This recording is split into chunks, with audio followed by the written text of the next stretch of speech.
Sérgio cria uma narrativa intrigante, explorando como o destino do Cruzeiro poderia ter sido diferente sob sua presidência no passado.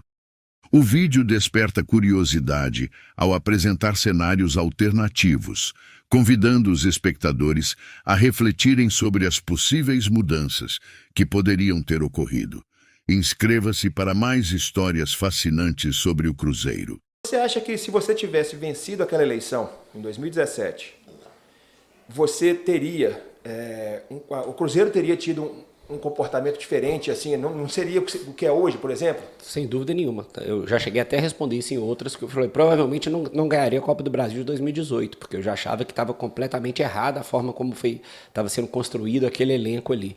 Então não faria da mesma forma, com jogadores mais velhos, mais caros, que poderiam dar ali aquele prazer imediato, né, mas que poderiam custar muito depois. E ali ainda o Cruzeiro dava para salvar, porque ali a gente tinha só uma má gestão no sentido, como é que eu posso dizer para não ser injusto, uma má gestão no sentido de relação gasto e recebimento mal feita por vontade de ganhar título que o Gilvan fez e deixou de pagar dívidas, etc. e tal. O grande problema é quando essa má gestão chega depois, que se continuou, aliada realmente à bandidagem, né? Que foi o que aconteceu em 2019 e 2020. Aí realmente se deu o fundo do poço. Então, um aumento de gastos absurdo, né? Não só aumento de gastos, como a própria polícia diz, por isso que eu tomo muito cuidado para usar essas palavras, porque eu sou advogado. Sim. Mas quando você tem uma MP e a polícia demonstrando esses desvios de forma clara ali, então se alia a má gestão à bandidagem, aí o buraco é outro, né?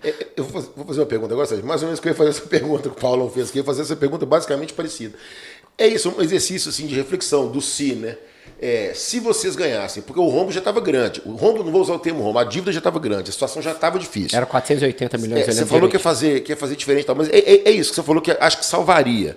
Mas já se sabia, pelo menos internamente, porque quando, vamos voltar aqui, vamos fazer um paralelo. Quando a reportagem da Gabriela Moreira foi revelando as coisas, que foi tudo saindo, foi tudo emergindo, toda a realidade do que acontecia no clube foi emergindo, era um rombo muito maior do que a gente imaginava. A gente sabia que os clubes têm dívida, o Atlético tem, o Flamengo tem, o Palmeiras tem dívida, os clubes estão mais organizados hoje que eu citei. As grandes empresas têm dívidas. As grandes empresas têm dívidas, isso. Mas a gente não imaginava que a do Cruzeiro era tão grande. Então vamos falar aqui, até você pode dar números pra gente. Quando, após a eleição de 17, quando assumiu a turma do Wagner e companhia, isso você falou que dava para salvar, mas tinha como salvar mesmo? Porque já estava muito grande a dívida. E não teria que ser um choque de gestão muito grande, talvez até deixar times muito fracos, porque depois, quando saiu à tona aquilo, estava praticamente o dobro da dívida em um período de 1 ano e meio, praticamente. Teria, Astônio, mas o que eu falei, o all-in foi muito grande e foi mais do que um all-in, por isso que eu falo que ele foi mais do que só a má gestão, porque eles... Uma hora ia dar errado, mesmo se ele tivesse continuado na mesma toada, porque não ia fechar a conta mais. Mas você pega as coisas que aconteceram de curto prazo, por exemplo, está colocado de forma muito clara lá. A gestão dele só toma posse em janeiro de 2018. Outubro foi eleição.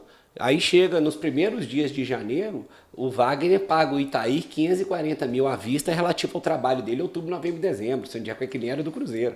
Né? E aí eles vão e compram um Bruno Silva. Lembro quando a gente tinha a oportunidade de ficar com o Hudson aqui de graça praticamente, o Bruno Silva se pagou 20% de comissão para o agente do Atlético. Isso não existe no mercado, pagar 20%. Pagando 20% de comissão, e todo mundo sabe que o agente era ligado ao Itaí.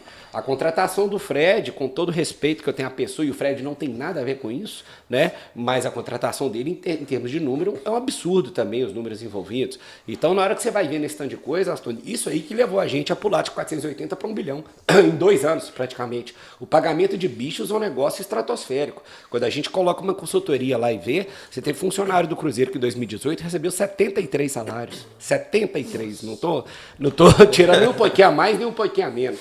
Então, assim, ninguém aguenta. Você tem atleta ali... Isso é que é 1 ano e 5, hein? Você tem atleta, você tem atleta, Paulo, Astônio e Ângelo, que teve 3 renovações contratuais, aumentos de salário no mesmo ano, com pagamento de comissão para empresário. Então aquilo é coisa, quando a Álvares Marçal chegou no Cruzeiro agora e fala, e é por isso que quando eu tento explicar, porque vocês não conseguiram, você é um burro, primeiro time que não sobe, grande no primeiro, mas o Cruzeiro aconteceu tudo a primeira vez e se tornou o pior case para se administrar uma história. E ainda Eu nunca vi isso acontecer mesmo. E ainda veio a pandemia. Não, vem tudo errado. Para complicar mais ainda a situação que você não É o tem primeiro jogo. ano sem um contrato guarda-chuva, veio a pandemia, sem público, sem menos 6 pontos, campeonato, por aí vai. Mas eu tô querendo dizer é isso. Tudo de horrível que você pode pensar que aconteceu com a gente. Entendeu? Então essa é a grande questão. Deixa eu te fazer uma pergunta aqui um pouco diferente, Sérgio. Isso aí que você falou agora, quando você chegou, viu aquele tamanho da confusão, tamanho da dívida, 6 pontos a menos, sem torcida, você olhou no espelho, o que você pensou? Putz, onde que eu Não, até porque é o que eu falei, obviamente, a gente já tinha consciência do tamanho de um buraco. Eu não tinha, tinha coisas que foram variáveis. Por exemplo, dívida FIFA. Eu sabia o tamanho. Eu não esperava que fosse vencer 4 em 3 meses, como aconteceu comigo. E o valor total disso foi o quê? Foi 50 milhões praticamente? 42, se não me engano, que a gente conseguiu. Quase 50. Que a gente pagou só em 3 primeiros meses. Por exemplo, eu sabia que eu não podia contar tão cedo com a receita de futebol, mas eu acho que todo mundo na época da pandemia não contava que ia durar o tempo que durou também. Todo empresário, qualquer pessoa que a gente conversa, a gente achou que seria num lapso menor, né? Enfim, então assim, tem coisas que a gente esperava que conseguiria fazer mais, e isso já diminuiu também até a expectativa de investimento, né, que tinha para frente. E aí vão aparecendo as surpresas que a gente não imaginava. Teve um dia que a gente conseguiu captar um contrato de um patrocínio, na hora que a gente vai ver a corda, bloqueio na conta do jogador que jogou no Cruzeiro em 2012. Praticamente 10 anos antes. Isso é coisa que não está numa due diligence, isso não foi passado, você não consegue contar, né? E aí é o que eu falo. Então, aconteceram diversas variáveis ali extremamente complicadas, mas eu sabia e falei que estava preparado e queria, porque eu falei, eu vim para fazer gestão, né? Então acho que é isso que era a nossa preocupação desde o começo, era realmente organizar o clube mais do que querer fazer graça de botar só de ganhar, falar subir e tal, e querer ser salvador da pátria por causa disso. Acho que tinha que ser um trabalho sustentável, como eu sempre usei como paradigma, o Bandeira fez no Flamengo, por exemplo. Ele priorizou a reorganização do clube. E hoje eu acho que nós tomamos o caminho correto, porque eu também não tenho dúvida nenhuma que se a gente não tivesse sido o primeiro clube a se estruturar, a se preparar, a brigar por uma SAF, a gente não teria sido o primeiro clube a ser vendido. Né? Eu tenho certeza que Ronaldo tem identificação com o Cruzeiro? Tem, mas se alguém tivesse trabalhado, ou talvez apresentado um Vasco ou um Botafogo, ele poderia ter interesse nos 3, não sei. Né? Mas se ele veio para nós, acho que ele já viu toda a estrutura que a gente preparou o Cruzeiro na frente dos outros para isso. Essa questão da realidade do futebol brasileiro a partir de agora, né? Porque a SAF é diferente, é uma administração muito mais profissional. Você acha que o perfil de jogador atuando no Brasil vai mudar? Porque não vai ter como pagar, a gente já viu que não tem como pagar salários, esses salários estratosféricos que estão pagando aí. Tanto que aqui em Belo Horizonte a gente tem, se o Atlético não tem apoio de empresários, não estaria no vermelho, que poderia estar numa situação pior que o Cruzeiro está, né? Não tem condição de pagar, praticamente ninguém consegue pagar os salários que eles estão pagando. Uhum.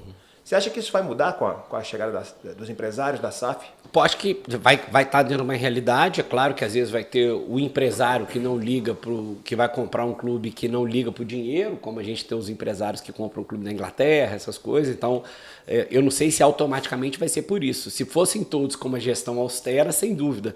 Mas eu acredito que vai ter os bilionários aí que vão comprar e pagar fora do mercado. Isso pode fazer com que dê uma oscilação um pouco estranha aí também, né, no mercado, mas eu acredito que a grande maioria vai querer fazer a gestão, pelo menos para não tomar prejuízo, né? Pelo menos. Se você gostou do vídeo, não se esqueça de curtir e se inscrever no canal. Veja também outros vídeos com assuntos relacionados ao mundo do futebol.